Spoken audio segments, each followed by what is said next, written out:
Hi guys, it's me. Welcome back to my channel, Posh Cat Eyes Unfiltered. Do not forget to like and subscribe and also comment and share your thought, guys. It would mean the world to me. So the grand finale of My Mom, Your Dad has finally come to an end. We've just seen the grand finale, and what do I have to say? It was a bit underwhelming for me. I didn't want to share this, but I felt like I already started it. I'm just going to just end it. It's the last one, so just bear with me. And I'm going to try and make it short because there was not a lot of talking points on this finale or this grand finale episode. There wasn't. Let's just get to episode 7 saw us in the final dates, and where Kate eventually revealed the all grand drama plaguing the whole show, and that is the fact that the kids were actually the relationship consultant, and the parents got to find out that their kids were actually listening and watching in on all their shenanigans whilst they were in the mansion or the retreat having the time of their lives. Yes. So this episode kicked off with them just recovering or trying to unpack the revelation, as it were. And no sooner had that happened, you know, we saw them all getting dressed up and with the announcement that they were going to meet their kids after, what, 2.5 weeks of being isolated with other single parents, or trying to get to mingle with other single parents. Yeah.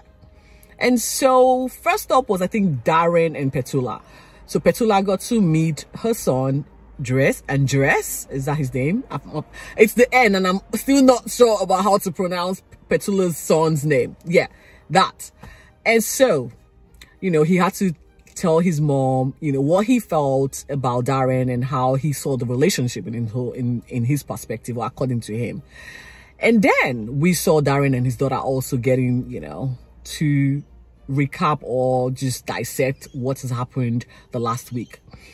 And what happened, there was a twist here. The twist was that the parents were going to have, the kids will have to switch. So Andres will go meet Darren, and Darren's daughter Tessa would meet Petula. So again, they wanted to have some burning questions answered for themselves in order for them to make the right decision come the blessing ceremony. So this was the case all round. We saw Ro meeting up with Carol's daughter. For me, Ro was just annoying. Okay, dude could not fake his irritation. Dude could not fake the fact that he was so uninterested. Why he stayed to the end, I don't know. More TV time, trying to get his son to promote himself on TV. Yeah, that's exactly what it was for me. Because when Priscilla tried to get him to, you know, reveal a little bit, because according to Priscilla, my mom has given you a lot. You're not giving back. What's the deal? What's the goal?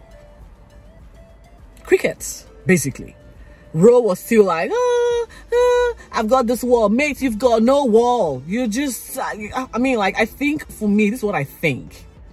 I think the event where Ro had to reveal that he was a very sexual being, like he was a sexual being, and he was sort of castrated for that. Like everyone saw something against him being sexual. And for that fact, he just went into his shell and never came out. That's my opinion. I'm sticking with that. That's what I think. Because he was really fun at the start, up until that particular revelation where he said, if you touch me, we're going down. It's on. And Petula was like, I feel like you're making me comfortable. I don't want all that pressure judging him for being sexual. And yeah, he just went down and never came out from his shell. That's what I think it is. And so he was not ready to even show any emotions or open up to Carol. And I felt for Carol because she did the whole work and got nothing in return. And you will see that at the end of this. It went on, the switch between what's her name, Michelle and Heath, as well as the final one. I think there was one more. Guys, it's 4, it's the end. And so that's exactly what it was. Yes, Christy and Shane, they all had to have that conversation with Christy finally meeting Shane's daughter Kayla, and it was all good because I thought they were going to have like cat fights, but it turned out to be very diplomatic.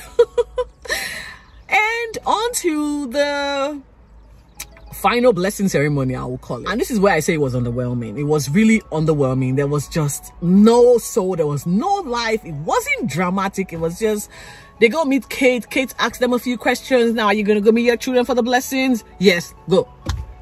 So the only drama was the fact that Priscilla refused to bless or give her blessings to Carol and Ro.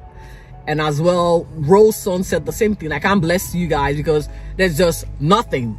There's no connection. I'm not seeing any commitment from my dad. You're not even trying to give this a go. So we're not even going to stress this. We're not going to drag this out.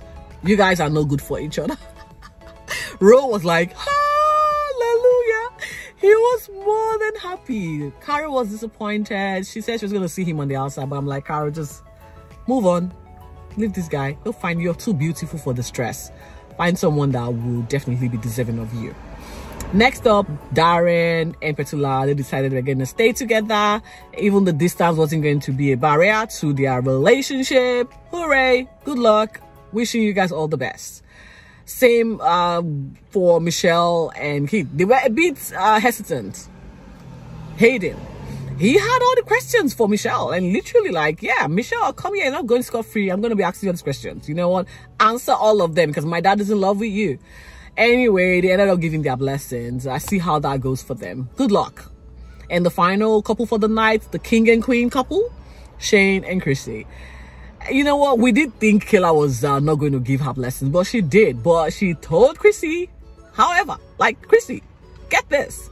My eyes are on you. I'm watching you.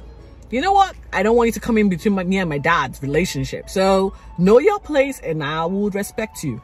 That was the subtle message I got from Kayla to Chrissy. And I think Chrissy understood what time it was. I think she did. Hopefully they'll last outside the show. Do I think they will last? I don't want to be my skeptic self. Let me just wish them farewell and happy relationship bliss, I guess. Well, still question mark for me, question mark. Well, again, I was thinking they were going to probably show us what happened after the show, like post-production. What happened to these 4 couples or 3, because we know one did not end up together. So what happened to the other 3? Did they stay together? Are they still together? Where are they now? I want a recap. I want one final episode of where are they now, because Channel 9 disappointed when it came to the ending of this particular show. It didn't deliver any magic. It didn't deliver anything for me. It was so underwhelming that I'm actually spending how many minutes just having to just run an hour episode. Yeah. So I guess we'll be looking forward to Married at First Sight, because that's what is coming up next, if I'm not sure. Beginning of January or at the end of January, who knows? Fingers crossed.